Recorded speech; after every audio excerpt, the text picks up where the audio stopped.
It was a regular Thursday evening that was about to become very unusual. My wife Joyce and I were in the kitchen preparing dinner together. She was chopping an onion while I sliced cheese and ham for our omelets. Then she said something that made me stop what I was doing. "David, we've been married almost 7 years, and we've always been completely honest with each other, right?" she asked. I paused and put down the knife. Of course we have. Honesty has been the foundation of our relationship since before we got married. Joyce turned to look at me with a serious expression. "I met someone," she said. A shock went through me. "You met someone? What do you mean?" I asked, though I feared I already knew. "He's a guy from work, a really nice guy. I've been having lunch with him," Joyce admitted. I felt a knot in my stomach. "Is there more to it? Do you like him? Maybe even a lot?" I asked. She looked away, guilt on her face, and nodded softly. My appetite disappeared, replaced by a sick feeling. I knew we had to talk about it. I dropped the knife and steadied myself by placing both hands on the table. "How far has it gone between you and this guy?" My voice was tense, and she could tell. She backed up against the counter. "We've had lunch every day for a few weeks, and we had dinner last week because you had a late business meeting." "But have you held hands, kissed, or done anything more?" I asked. Her face turned pale, and she nodded again. "We've kissed." I felt a sour taste in my mouth, almost choking me. "Did things go further than just a kiss?" She glanced at me and shook her head. "Not yet." I felt like I needed to sit down, so I grabbed a chair and sank into it. "So you're considering it?" She nodded stiffly. "I think so. He wants me to go away with him for a weekend." "And are you going?" "Yes. I don't want to hurt you, but I need to figure out what he means to me." "I'm sorry, David. I know this hurts you, and I hate that, but I promised him I'd go. I couldn't just sneak off without telling you. We've always been honest with each other about everything." "Can I ask where you're going?" "Las Vegas. Sharing a room, I suppose." "He says he's reserved a suite. Big spender. He thinks highly of me." "I'm sure he does. When are you leaving?" "Tomorrow morning." "Wow. You waited till the last second to tell me, huh?" I waited to say something because I had to be absolutely sure I was going through with it before I hurt you. I almost chuckled at that, but it came out as more of a choked sob. "That was considerate of you, Joyce. Does he know you're married?" "Yeah, of course. I always wear my wedding rings." "Do me a favor and don't wear them when you're in his bed in Las Vegas." "David!" "I talk about you all the time when I'm with him.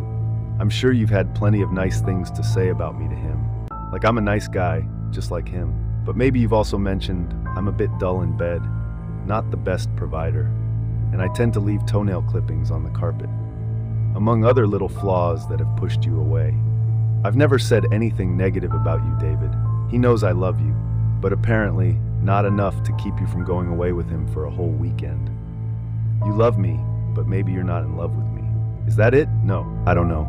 I'm confused. So you're seeking clarity in the arms of this really nice man who knows you're married but doesn't care. If you enjoyed this video, consider liking my video. A few days and nights in Vegas with him to figure out your feelings for both of us. Has this nice guy been tested for STDs recently? He's not like that, David. He hasn't been with a woman in over 2 years. That's what he says, but I bet he's not telling the whole truth. He's a hunter, sees a beautiful married woman and wants to conquer her. For guys like him, that's the real game. Steal a beautiful married woman and make her husband a cuckold. If he hasn't been tested, you might find out that what happens in Vegas doesn't stay in Vegas, and it could follow you home in a very unpleasant way. Is this nice guy your boss? No, he's my boss's boss. So you're really moving up, huh? Climbing the corporate ladder with your body instead of your talent and hard work. I'm not sure what I'm doing, David, but I want to find out, and your crude approach isn't helping. I'm not in any condition to help you escape with another man for a weekend in Vegas, Joyce. Let me ask you something. If I beg you not to go, if I get down on my knees and plead with you to stay here with me, will you do it? She looked down at the floor and shook her head. I can't, David. I promised Frank I'd go with him, and I can't break my word. At least now I knew his name. Wow, I see. You can easily break the vows you made to me 7 years ago, but you can't break your promise to Frank. Is that it? I'm sorry, David. I don't want to hurt you, but I have to do this for me.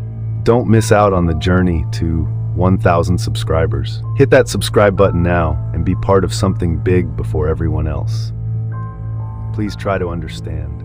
I knew then that I'd lost her. But in my pain and misery, I had an idea. A parting shot that wouldn't change her mind, but might make her think about the impact of her actions on us. I stood up and turned to the basement door. Wait here, I want to show you something. Then I'll get out of your way so you can get ready for your trip. I went down to the basement and found the Halloween prop I needed. Then I opened our wall safe, took out a piece of paper, grabbed a hammer and some nails, and brought everything back up to the kitchen. Joyce looked confused when she saw me carrying a small wooden coffin we usually use for Halloween decorations up the stairs. "What's going on?" she asked. "Just bear with me for a moment. We've been together for so long, and before it all ends, I want to show you something."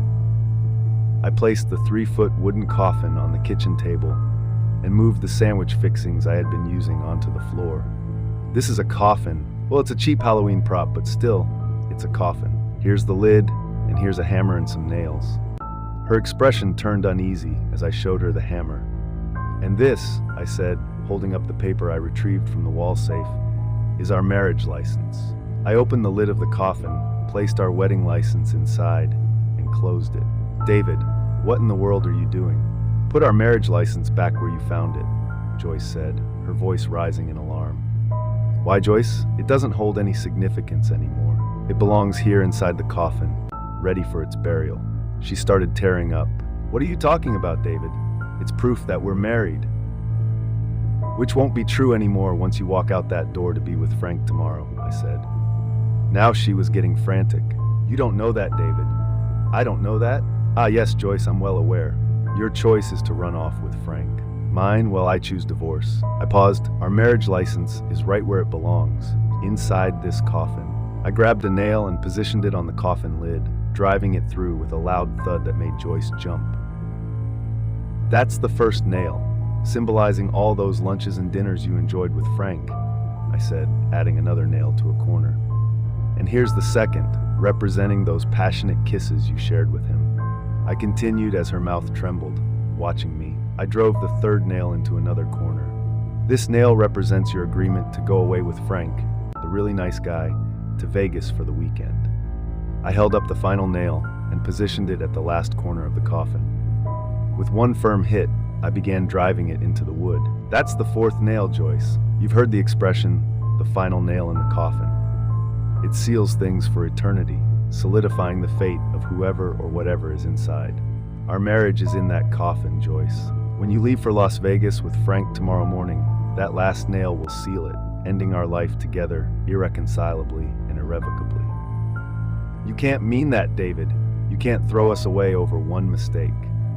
"I'm not the one tossing our relationship away, Joyce. You are. I've loved you with every fiber of my being. You're the most beautiful, captivating woman I've ever known, and it's been an honor and joy to call you my wife for the past 7 years. No, I'm not the one ending things here. If I could, I'd climb into that coffin with our marriage certificate and be buried alongside him."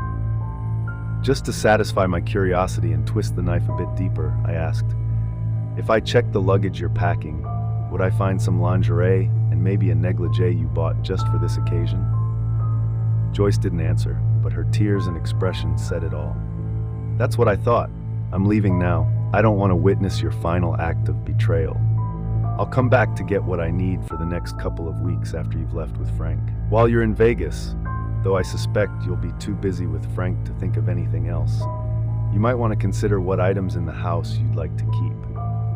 I won't be here when you return, but my lawyer will contact you in the next week or two." I grabbed my jacket, walked out the door, got in my car, and drove away. It was the worst evening of my life, and I felt dead and numb. I didn't know where I was headed, and I didn't care. I just needed to escape. Knowing I couldn't eat, I found a Motel 6 far from the airport to avoid the temptation of seeing Frank. It didn't matter. In the end, he had won. Or maybe I had lost. My phone buzzed a few times, Joyce's name flashing on the caller ID, but I ignored it. I didn't want to hear her excuses for abandoning what I thought was a wonderful marriage. I slept poorly, tormented by thoughts of them together. How foolish I had been to think I could keep her forever. Early the next morning, I showered, put on the same clothes, and went to the nearest Denny's for coffee and toast. All I felt I could manage. Despite my efforts to avoid thinking about Joyce, I couldn't escape the thoughts of her with Frank. I imagined my wife, the woman I thought would always be by my side, holding hands with Frank on the plane, kissing him in the taxi, rushing through check-in to get to their room. I had heard about the pain of being cheated on, but I had never realized how completely devastating it could be. At 8:30, I finally called my office to inform my assistant that I wouldn't be coming in. She asked if I was feeling unwell, and I said yes, adding that I hoped to be back to my usual self by Monday. After hanging up, I noticed a slew of missed calls from Joyce, along with a dozen text messages. I didn't delete them, nor did I read them. The last message and call were from 7:45, so I assumed she'd given up trying to reach me. When she left to be with Frank, the guy who had stolen my wife, I refused to call him a nice guy ever again. He was far from it. Revenge on him was inevitable. I just needed the right moment. To be safe, I waited until 10:30 to go home and gather what I needed for my new life as a single man. As I pulled into the driveway and opened the garage door, I saw that Joyce's car was gone. Reality hit me hard. She'd probably taken it to meet Frank, avoiding the need for a taxi. I scolded myself for even thinking she might have changed her mind and stayed home. "Get real, buddy," I muttered. "She dumped you. She found a better deal. Some guy who could whisk her away to Las Vegas and spoil her with fancy hotels. Wake up and move on. You might not find someone as stunning as her, but you'll find someone." Despite my words, deep down I struggled to believe them. The house was unnervingly silent as I stepped inside, viewing it through the hazy lens of a broken heart. Once it had exuded warmth and vitality, but now it felt cold and empty. Moving through the kitchen, I noticed the remnants of cheese and ham I had scattered on the floor were gone, and the coffin was no longer on the table. It had probably been tossed in the trash, showing my attempt to persuade Joyce hadn't made much of an impact. Lust, I reminded myself, can cloud judgment in profound ways. I ascended the stairs to the master bedroom and pushed open the door. Inside, the coffin sat atop the bed, its lid partially lifted, a crowbar resting nearby. Someone, presumably Joyce, had gone to considerable lengths to pry some of those nails loose. Out of curiosity, I checked and found the marriage license I had hidden inside, now placed between the two pillows at the head of the bed. "Looks like she didn't even want to grant me that victory," I muttered aloud. I turned towards the dresser to grab my underwear and socks, and there on the table by the window lay 3 sets of beautifully crafted, undoubtedly expensive women's underwear torn into shreds, along with a yellow negligee also in ribbons. Atop the pile was a piece of paper with words written in black marker. "I cannot share what I do not own." "What on earth?" I exclaimed aloud. Glancing back at the bed, I noticed a similar note propped against the coffin. "I cannot share what I do not own." The same message, in the same black ink. Suddenly, the screech of tires and the crash of 2 cars echoed from outside, followed by the front door bursting open. "Where are you? Oh God, please be here, please. David, you have to be here so I can tell you how wrong I was, how horribly, stupidly wrong I was," a woman's voice screamed. I heard footsteps rushing towards the stairs, followed by the sound of stumbling and falling halfway up.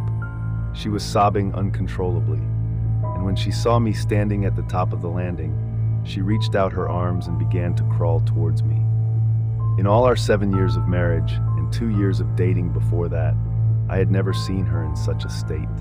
She wore no makeup, her hair was disheveled, her eyes were swollen and red, and she was clad in a C-Tex sweatshirt, gray sweatpants, and a pair of fuzzy but funny slippers I had jokingly gifted her one Christmas. "Joyce, what's going on? Where's Frank?" I asked. She shook her head violently and replied, "I can't give away what's not mine, David." That's what I told him. "Told who?" I asked. "Frank!" That's what I told him when he came to pick me up. I can't give away what's not mine.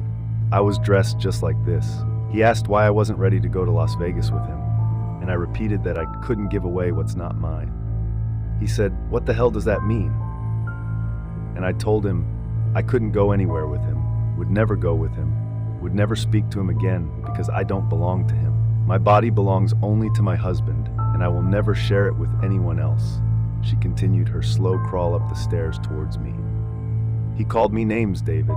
He said I was she paused, and a tease that I'd wasted his money on airfare and a suite at the Aria. He threatened to ruin my reputation at work, calling me a another pause, and said he'd get me fired. I told him he couldn't get me fired because I quit. He was so angry. His tires screeched for a block when he drove off. Finally reaching the landing, she wrapped her arms around my ankles and hugged my legs. "I'm so ashamed," she cried. "I hurt the only person who's always shown me love, who would do anything for me. I betrayed the trust of the man who means everything to me. I'm so sorry." And then she wept. She held on to me for what felt like an eternity, though it was probably just a few minutes. I was stunned, unable to move. The woman I adored, the center of my universe, whom I worshipped with every fiber of my being, had shattered my heart, and now, half a day later, she was clinging to my legs, sobbing. Every fiber of my being urged me to gather her in my arms, to express how deeply I cherished her, and to assure her that we would navigate through this difficult time together. I remained frozen, unable to move. The events of the past 15 hours flooded my mind. Though part of me believed she hadn't consummated her relationship with Frank, the sense of betrayal lingered. A married woman doesn't engage in intimate lunches and dinners, share passionate kisses, or plan a getaway in Las Vegas with another man. While she had come to her senses before any irrevocable harm was done, the betrayal cut deep. I stood there, gazing at the woman who until last night had been my entire world. It was clear she was in as much pain as I was. Our marriage hung precariously on the edge of a dark abyss, and I wondered if we possessed the strength to prevent ourselves from toppling over. Reaching down, I lifted Joyce to her feet, and we embraced until her sobs subsided. "Let's go brew some fresh coffee," I suggested. "Thank you, David." "Oh, David," she whispered. "I think I might have damaged your car when I pulled into the driveway just now." "Yeah, I heard it. We'll discuss that too," I assured her. I helped her back downstairs and into the kitchen. As we sipped our coffee, I asked, "What made you change your mind? Last night you seemed sure about going with Frank. What happened?" She looked at me over her cup, her eyes still red and swollen. "You buried our marriage." "What do you mean?" I asked. "You put our marriage license in that coffin and sealed it shut. After you left, I went upstairs to pack, but I kept thinking about our marriage license trapped in that dark place. It felt like our marriage was over, like you were burying it. It was in a place with no air, no light, and it couldn't escape. Then I started to think about all the wonderful things our marriage had given us, all it meant to me. We were so happy together, and I remembered how happy you always made me. I guess I dozed off," she continued, "because I dreamed I was in that coffin, in that dark place, and I felt like I was suffocating. It felt so real that it woke me up, and I knew I had to open that coffin and get our marriage out. Let it breathe again. Let me breathe again." She chuckled softly. "I never realized how well you hid your tools. It took me at least an hour to find a crowbar, and another half hour to haul that coffin up to the bedroom and pry the lid open enough to get our license out. I felt possessed, like I had to retrieve it before you could seal the coffin shut. When did you decide not to go with Frank?" She giggled again, a sound that warmed my soul. "About 2 seconds after you left, I knew I could never go away with Frank or anyone else. I felt so foolish and ashamed. How could I treat the only man I've ever loved the way I treated you? I tried calling you over and over, but you wouldn't answer. Then I started texting, but that didn't work either. Much later, after I finally pried the coffin lid open enough to reach inside, I thought about how I would tell Frank I never wanted to see him again. I wiped off all my makeup and put on your old C-Tex sweatshirt and sweatpants. My eyes were already red and swollen from crying, and I wondered how Frank would see me, the real me that you always see and still love. You're the most beautiful woman I've ever known, Joyce. Even now, you look perfect to me. And when I realized that, I knew I had to do everything in my power to win you back, to make you love me again. I hadn't packed much yet, but as I started to unpack, I saw the lingerie I bought for the trip with Frank, and I broke down again. Just the sight of them made me sick. They were the final expression of my betrayal, and I had to destroy them. So I took my scissors and ripped them all up. They cost a lot of money, but I couldn't bear to look at them. I destroyed them, just like I thought I destroyed you and our marriage. That's when I went to where I kept our marriage license and picked it up to look at it. It's really simple. It says that Joyce Russell and David Campbell got married on June 12, 2005. My maid of honor and your best man witnessed it. As I read it, memories flooded back. We stood in front of all our family and friends and promised to be faithful to each other until death. I cried again, realizing I couldn't be with anyone else but you. I told Frank I couldn't share what I didn't own when he came to pick me up. Thank you for sharing. You've given me a lot to think about. Do you think we'll get through this and be okay? Joyce asked. I'm not sure, Joyce. I hope so, but right now I'm unsure. You nearly broke me last night. I've never felt such pain before. I felt betrayed, alone, and helpless. Can you imagine knowing the person you love most, the one you've always trusted completely, is choosing someone else over you? Tears welled up in her eyes again. Oh, David, I'm so sorry. I was out of my mind. I'd do anything to make it right, even die if that would help. Dying definitely wouldn't help. I want you alive, healthy, and more than anything, I want to trust you again. Luckily, it won't be as hard as it could be, because, like you said, we've always been honest with each other. Even last night when you told me what you thought you felt. What now, Joyce? I'm not sure about you, but I didn't sleep well last night. If it's okay with you, I'd like to have you with me in bed.